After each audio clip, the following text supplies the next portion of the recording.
शांति।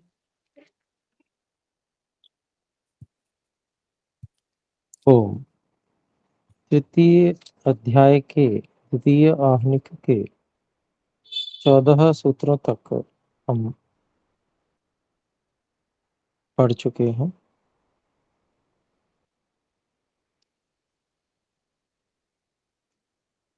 नहीं, ज्यादा नहीं, 14 तक पढ़ लिया, ठीक है। तो यहाँ से आगे हम बढ़ेंगे। इससे पहले यदि हम में से कोई प्रश्न पूछना चाहते हैं तो हस्तोत्थापन द्वारा सूचित करें। जी बहन रिया जी, कृपया बोलें। नमस्ते गुरुजी। जी नमस्ते। गुरुजी, यह तीसरे अध्याय के द्वितीय आहनिक में जो चौथा सूत्र है गुरुजी, उसके भाष्य में जो ये पंक्ति है, दूसरे पैराग्राफ में जो पंक्ति है, बीजात उत्पादः स्वजातीय बीजात, ये पंक्ति गुरुजी ये स्पष्ट नहीं हो रही है, एक बार इसको फिर से समझा दूं।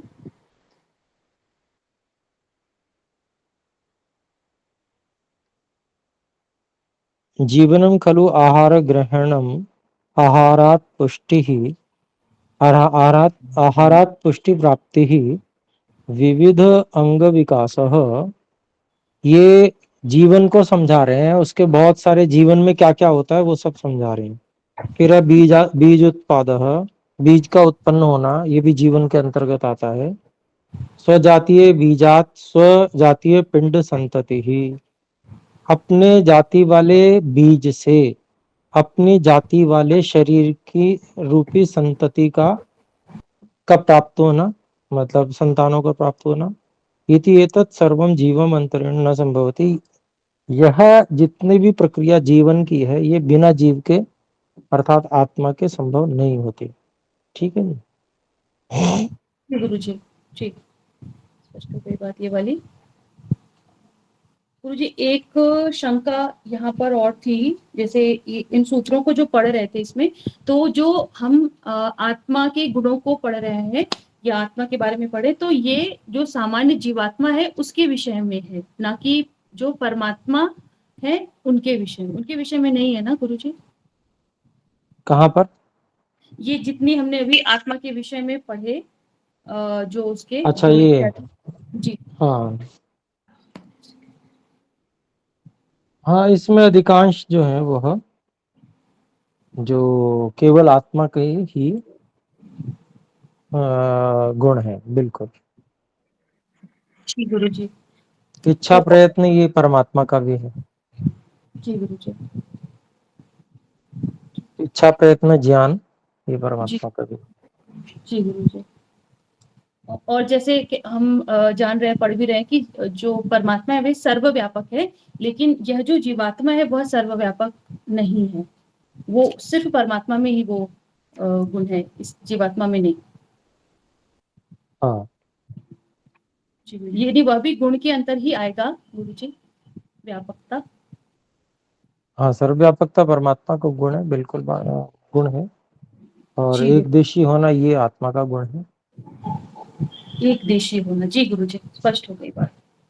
जी, धन्यवाद गुरुजी। ओम गुरुजी, मैं भी प्रश्न पूछ सकता हूँ क्या? हाँ जी, पूछिए पूछिए।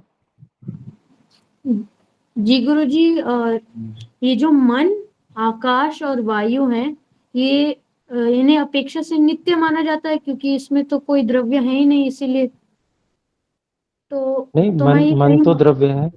मन तो द्रव्य है। तो आकाश क्या और दिशा जो है वो आकाश, इसमें से आकाश द्रव्य है और दिशा आकाश में ही निर्धारित की जाती है सापेक्षता से। तो मन और आकाश तो द्रव्य हैं ही। मतलब द्रव्य तो वैसे दिशा भी गिना गया है, दिशा काल भी द्रव्य गिना गया है ना। लेकिन जिसको कहेंगे हम कि जो प्रकृति जन्य है, प्रकृति से बने हुए पदार्थ हैं, उसमें मन है, आकाश है। दिशा जो है वो आकाश का ही एक दूसरा रूप है। दिशा काल दोनों आकाश के ही रूप है। जी धन्यवाद गुरुजी। जी गुरुजी, मैं ठीक। एक और प्रश्न हाँ, पूछ सकता हूँ क्या? बोले बोले। जी गुरुजी, जैसा कि यहाँ पर है कि ये जो द्रव्य हैं और हमारी जो आत्मा है, प्रकृति आदि, ये सभी तो नित्य हैं। तो प्रलय के बाद ये सभी कहाँ चले जाते हैं?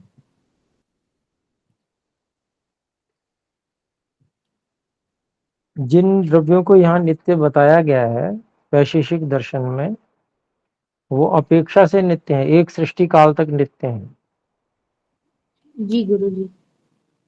और प्रलय काल में ये सभी कारण में, अर्थात सत्व रज तम जो इनके कारण है, उसी रूप में चले जाते हैं, तो उसकी साम्यावस्था हो जाती है सत्व रज तम की, वो प्रलय काल है। ठीक है। जी गुरुजी, और आत्मा, जीवात्मा जो होती है उसका? आत्मा भी, आत्मा ज्यों की त्यों रहती है, जैसे अब है वैसे तब है, बस जी उस गुरुजी। समय साधन साधन नहीं होते। साधन जी प्रलय के समय नहीं होते, सृष्टि के समय साधन, जो मन बुद्धि और फिर सूक्ष्म शरीर हो गया पूरा, फिर स्थूल शरीर, प्राण शरीर, ये सब साधन ईश्वर के द्वारा बना दिए जाते हैं और दे दिए जाते हैं, आत्मा के साथ में जोड़े रखे हैं, ईश्वर धारण किए रहते हैं। जी गुरुजी, तब तब फिर ये जो आत्मा भी रहती है तो वो कहाँ चली जाती है? प्रलय में, जी गुरुजी। प्रलय में यही रहती, जहाँ है अब है वैसी रहती है, बस साधन न होने के कारण से अनुभूति नहीं होती कोई, साधन के बिना अनुभूति नहीं कर सकता ना आत्मा, तो जी अनुभूति गुरुजी। शून्य रहता है। जैसे निद्रा के समय में सो जाते हैं, वैसे ही प्रलय के समय भी लंबी निद्रा होती है, साधन न होने के कारण से। जी, धन्यवाद गुरुजी। जी बहुत धन्यवाद। बहुत। ये सूक्ष्म शरीर क्या है आचार्य जी?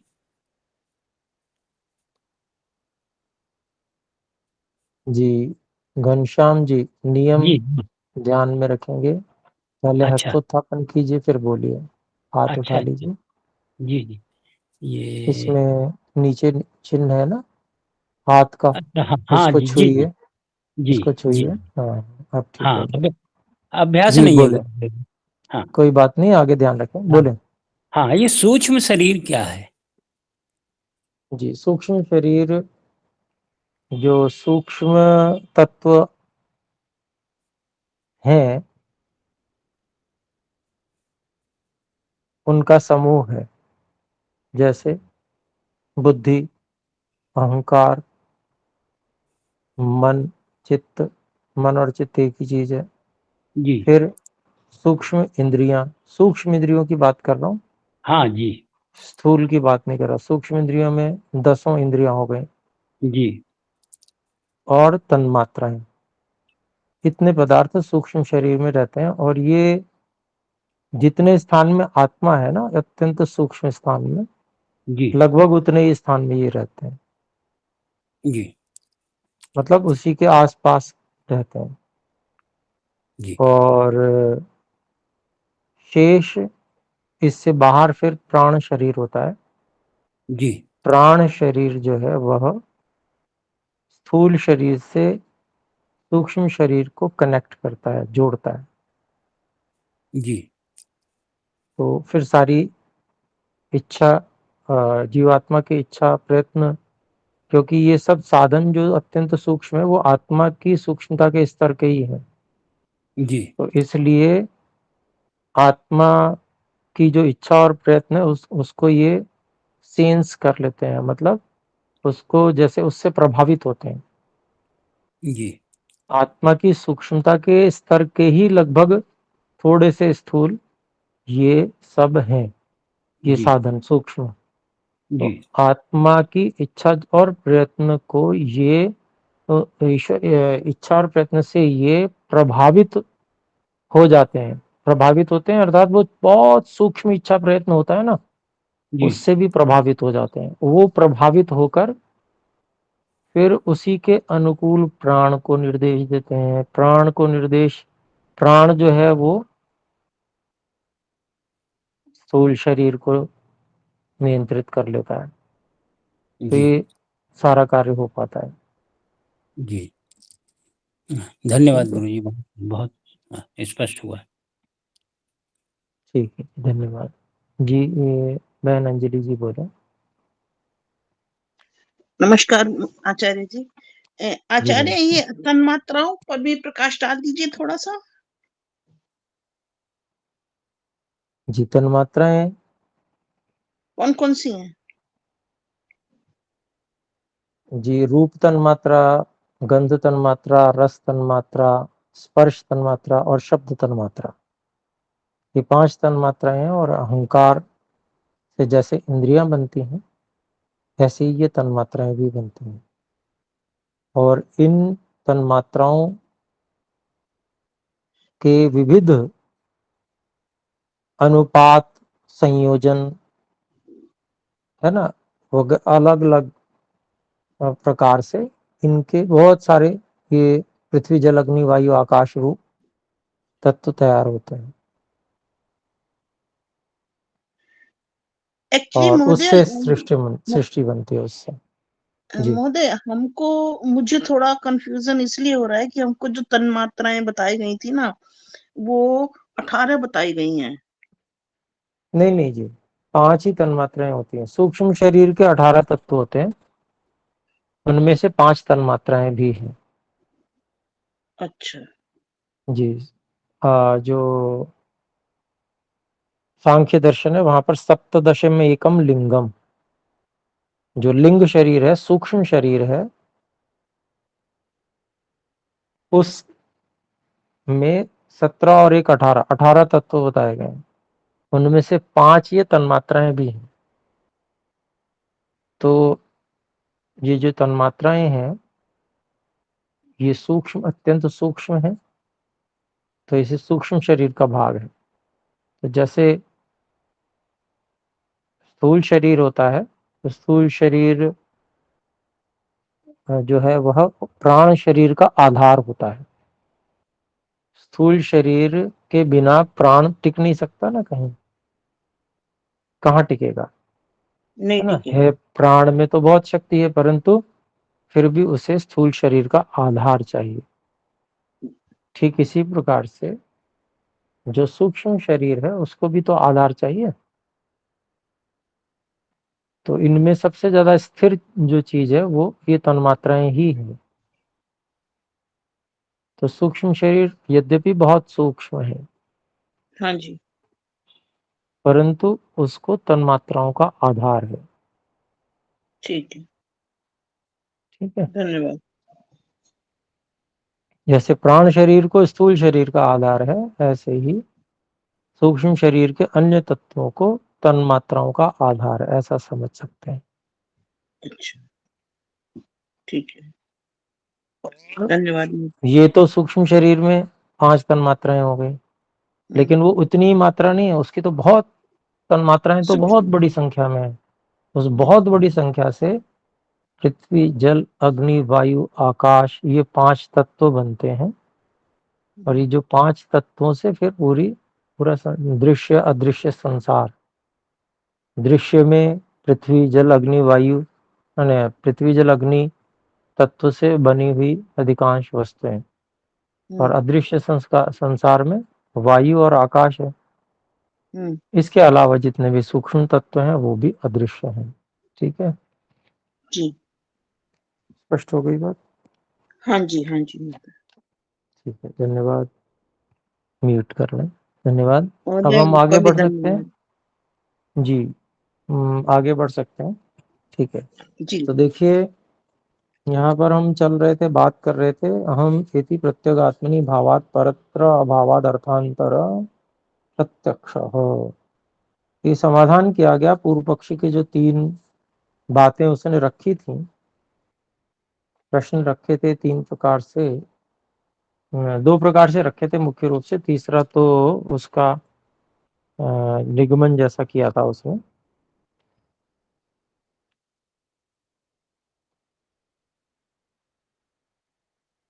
तो अब यहाँ पर इसका उत्तर भी दे दिया गया 14वें सूत्र में। फिर 15वें और 16वें सूत्र में फिर से शंका करते हैं। तो 15वां सूत्र कहते हैं देवदत्तो गच्छति इत्युपचाराद अभिमानात् तावत् शरीर प्रत्यक्षो अहंकारः।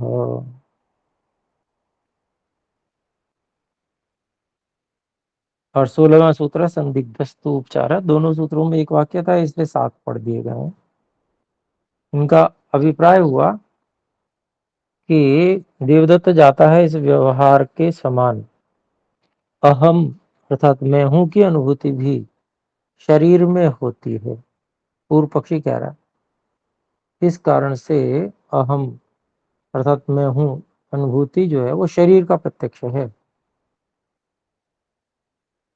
इसलिए अहम मैं हूं ये इसके लिए आत्मा का है ये प्रत्यक्ष, ऐसा कहना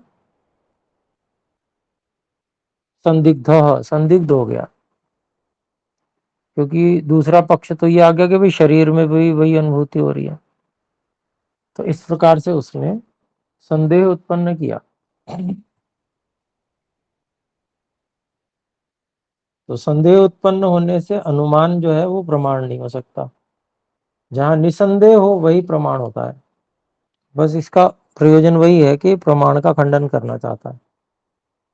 तो पूर्व पक्षी की बात यह है, आइए इसको भाष्य में देखते हैं। अनयोः सूत्रयोः एक वाक्यता अस्ति। अनयोः सूत्रयोः एक वाक्यता अस्ति। इन दोनों सूत्रों में एक वाक्यता है।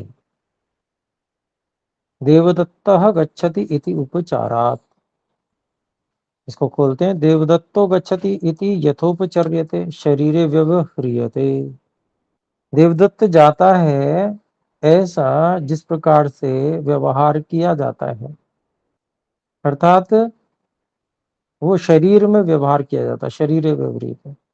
तथा ही वैसे ही अहंकारः अभिमानात्। इसको खोलते हैं। अहंकारो अपितु खलु अभिमन्यते शरीरे।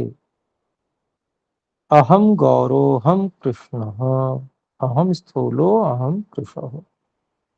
तो जैसे देवदत्त जाता है यह जो व्यवहार है ये शरीर में ही व्यवहार किया जाता है, ऐसे ही अहंकारः मैं हूं यह जो कथन है ये भी अपि तु ये भी तो खलु अभिमन्यते शरीरे। तो यह भी तो शरीर में ही माना जाता है। कैसे माना जाता है? तो अहम गौरो अहम कृष्ण हूं। अरे तो मैं गोरा हूं मैं काला हूं, मैं हूं और मैं कैसा हूं? तो फिर ये प्रश्न ये उसका उत्तर इस तरह से देता है कि मैं गोरा हूं कि मैं काला हूं, ये या मैं मोटा हूं या मैं दुबला हूं। एवं गमनम इव अहंकारोपि शरीरे प्रवर्तते। तो कहते हैं भाई इसी प्रकार से जो जाना है वो भी जाने ही के समान ही गमनम इव जाने के समान ही अहंकार मैं हूं ऐसा भी तो शरीरे प्रवृत्त शरीर में ही प्रवृत्त होता है। तस्मात् सो अहंकार शरीर प्रत्यक्ष उपलभ्यते। इसलिए वह जो अहंकार है शरीर का अहंकार अर्थात मैं हूं यह जो है शरीर प्रत्यक्ष प्रवृत्ति शरीर का प्रत्यक्ष जो है उस रूप में उपलब्ध होता है। तस्माद् यह खलु उक्तो हेतुरहंकारः प्रत्यगात्मनि। तस्माद् यह खलु उक्तः हेतुः अहंकारः प्रत्यग आत्मनि। इसलिए जो निश्चय से यह हेतु कहा गया कि जो अहंकार अर्थात मैं हूं ये अपनी आत्मा में अनुभव होता है। तो कहते हैं भवतु प्रत्येक आत्मनि अपि। प्रत्येक आत्मनि अर्थात अपनी अंतरात्मा में भी ये होवे, परंतु शरीरे अपि तो भवति लेकिन ये शरीर में भी तो अनुभव होता है ऐसा ही। तस्मात् उपचारः संदिग्धः। तो इसको खोलते हैं। स एष उभय विधो व्यवहारः हम अहम इति प्रत्ययस्य प्रत्यग आत्मनि शरीरे च विद्यमानत्वात्। तो इस प्रकार से यह ऐसा उभय विधो दोनों प्रकार का व्यवहार अहम इति प्रत्यय मैं हूं, यह जो ज्ञान है प्रत्यगात्मनि अंतरात्मा में, शरीरे च और शरीर में, विद्यमानत्वात् दोनों जगह होने के कारण से संदिग्धः तु जातः, अर्थात ये अनेक पक्षों में जाने वाला तो हो ही गया। अनेक पक्षों में जा रहा है इसीलिए संदेह की कोटि में आ गया। क्व वास्तविकः क्व च अवास्तविकः। अब ये संदेह हो गया तो अब कौन सा इसमें वास्तविक है कौन सा अवास्तविक है ये बाद की बात है, लेकिन संदेह हो गया, संदिग्ध हो गई बात, तो प्रमाण को फेल कर दिया गया। इस प्रकार से पूर्व पक्षी प्रमाण को फेल कर रहा है। तो समाधत्ते इसका समाधान करते हैं 17वें सूत्र में। तो 17वां सूत्र कहते हैं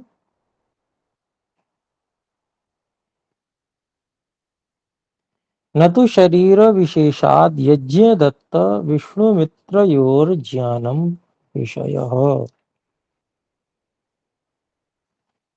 17वें सूत्र में कहते हैं शरीर विशेषाद केवल शरीर के आधार पर यज्ञ दत्त विष्णु मित्रयोर ज्ञानम, मैं विष्णु मित्र मैं यज्ञ दत्त है ना, इस प्रकार का जो ज्ञान सुख दुख आदि की अनुभूति ये विषय न, ये शरीर का विषय नहीं हो सकती। शरीर का विषय ये है नहीं कि मैं सुखी हूं मैं दुखी हूं। तो इसलिए अलग आत्मा का इसको मानना जा सकता है, क्योंकि जो आत्मा ज्ञान आदि गुणों वाला है तो उसके संदेह की निवृत्ति करके हेतु को जो अहेतु होने से बचा लिया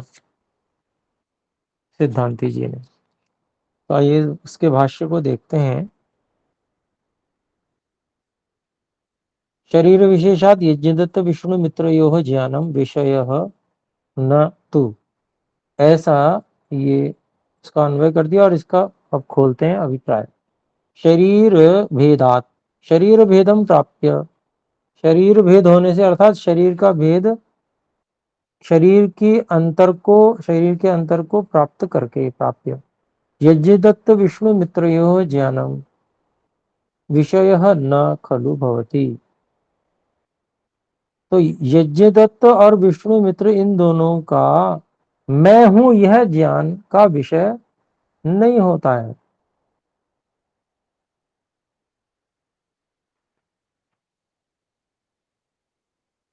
यज्ञदत्त विष्णु मित्रयोः ज्ञानम विषयो अहम सुखी दुखी जाने हम इच्छामि वा इति आदि ज्ञानम विषयः। तो यज्ञदत्त और विष्णु मित्रयोः, यज्ञदत्त और विष्णु मित्र इन दोनों के का जो ज्ञान है मित्रयोः ज्ञानम, उसका जो विषय है। तो यज्ञदत्त और विष्णु मित्र के जो ज्ञान का विषय है वो क्या है? अहम सुखी मैं सुखी हूं, अहम दुखी मैं दुखी हूं, जाने हम मैं जानता हूं मैं जान रहा हूं, इच्छामि मैं इच्छा कर रहा हूं, वाह इनमें से कोई भी, इति आदि ज्ञानम, इस प्रकार से ये प्रकार के जो ज्ञान है ये विषय है।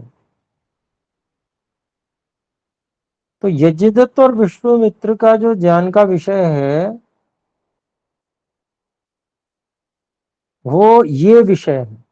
फिर आगे कहते हैं शरीर भेदम शरीरस्य गौरत्व कृष्णत्व आदि कम आश्रित्य नैव भवति।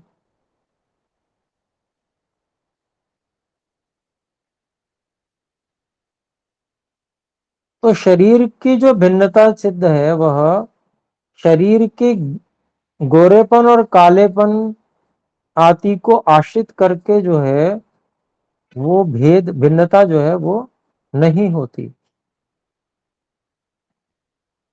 यदि ही अगर निश्चय से अहम सुखी मैं सुखी हूं, दुखी मैं दुखी हूं, इच्छामी मैं इच्छा कर रहा हूं, इति एवं आदि ज्ञानम गुण, इस प्रकार से ये सब जो ज्ञान गुण है शरीरस्य शरीर के शरीर भेदम आश्रित्य शरीर के भेद का आश्रय लेकर तरही तो गौर शरीरवतो देवदत्तस्य सदा सुखानुभूत्या भवितव्यम। अगर तो ये जो शरीर के भेद को आश्रय करके गौरता और कृष्णता मतलब गोरापन और कालापन हो, तो जो गोरे शरीर वाला है देवदत्त वो उसको सदा सुख की अनुभूति ही होनी चाहिए, न च तथा भवति, परंतु ऐसा नहीं होता। गौरव सुखिनम गौरः सुखिनम च दुखिनम च अनुभवति आत्मानम। तो जो गोरा व्यक्ति है वह सुखी है या दुखी है ये सब अनुभव जो है आत्मा से करता है, वो आत्मा को अनुभव हो रहा है। तस्माद अहम सुखी दुखी इच्छामि इति एवं ज्ञानम गुणो न शरीरस्य। इसलिए मैं सुखी हूं, मैं दुखी हूं, मैं इच्छा कर रहा हूं, इस प्रकार से जो ज्ञान गुण है वो शरीर का नहीं है।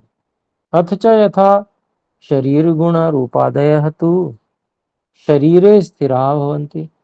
और जो जैसे कि शरीर के जो गुण हैं वो रूप आदि तो शरीर में स्थिर होते हैं, परंतु सुख दुख आदयस्तु पर्यायेण अनुभूयन्ते। लेकिन सुख दुख जो है ये तो बारी बारी से जब जैसी स्थिति होती है उसके अनुसार ये अनुभव में आते हैं। कदाचित सुखम कदाचित दुखम, कभी सुख होता है कभी दुख होता है। कदाचित इच्छा कदाचित द्वेष, कभी किसी के प्रति इच्छा होती है, कभी किसी के प्रति द्वेष होता है, दूर हटने की इच्छा होती है। ते एते पर्यायेण न अनुभूयेरन। अगर ऐसा है कि भाई शरीर का ही है तो ये बारी बारी से अनुभव में ना आए। जैसे गोरापन है तो शरीर के साथ गोरापन हमेशा रहता है, ऐसा नहीं है कभी गोरा हो जाए आदमी कभी काला हो जाए। अगर ये गुण सुखी हूं दुखी हूं ये शरीर के हों तो फिर एक ही प्रकार का रहना चाहिए। शरीर में तो बदलाव नहीं होता, शरीर तो एक जैसा रहता। गोरा है तो गोरा ही रहेगा, काला है तो काला ही रहेगा। लेकिन ये सब गुण बार बार बदलते हैं तो वो शरीर के नहीं है, वो जो अनुभव कर रहा है उस शरीर में बैठा हुआ आत्मा उसके हैं। तथा यदि ज्ञानम विषय शरीरस्य स्यात् तर्हि शरीरस्य रूपादि गुणाः शरीरे गृह्यमाणे। तो अगर ज्ञान जो विषय है वो शरीर का होवे तो शरीर के रूपादि गुण शरीर में पता चलते हुए गृह्यमाणे। यथा नेत्रादि भी इंद्रिय गृह्यन्ते, जैसे नेत्र आदि के द्वारा इंद्रियों के द्वारा जाने जाते हैं। तथा ज्ञानम गुणों भी शरीरे गृह्यमाणे, वैसे ही ज्ञान गुण भी शरीर में पता चलता हुआ।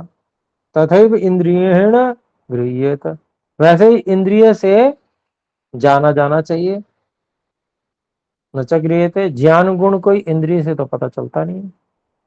तस्माद अहम सुखी दुखी इच्छामि द्वेष्मि जाने इति ज्ञानम। इसलिए मैं सुखी हूं, मैं दुखी हूं, मैं इच्छा कर रहा हूं, मैं द्वेष कर रहा हूं, मैं जान रहा हूं। इति ज्ञानम, इस प्रकार का जो ज्ञान है, इति ज्ञानम विषय, इस प्रकार का जो ज्ञान का विषय है, शरीराद अर्थांतरस्य आत्मनः, तो शरीर से भिन्न वस्तु जो आत्मा है उसका गुण अस्ति, उसका गुण है। इति सूत्रां सिद्धम, ये अच्छी प्रकार से सिद्ध हो गया। शंकर मिश्रादि भी सूत्रम न सम्यक व्याख्यातम। स्वामी जी कह रहे हैं कि भी शंकर मिश्र आदि ने ये सूत्र ठीक व्याख्या नहीं किया है। अब जिसको ये देखना है कि उसने ठीक किया है या नहीं किया है, उसको जाके शंकर मिश्र की टीका देखनी पड़ेगी। तो चलिए, हमें अभी इसी से संतोष हो रहा है, इसी को हम ठीक से जान पा रहे हैं, अच्छी बात है। तो समय अधिक हो गया, सूत्र पूरा कर दिया मैंने। तो आइए एक बार ओम का उच्चारण करके इसको विराम करते हैं। ओम। सभी को सादर जी को नमस्ते। नमस्ते। नमो नमो, धन्यवाद।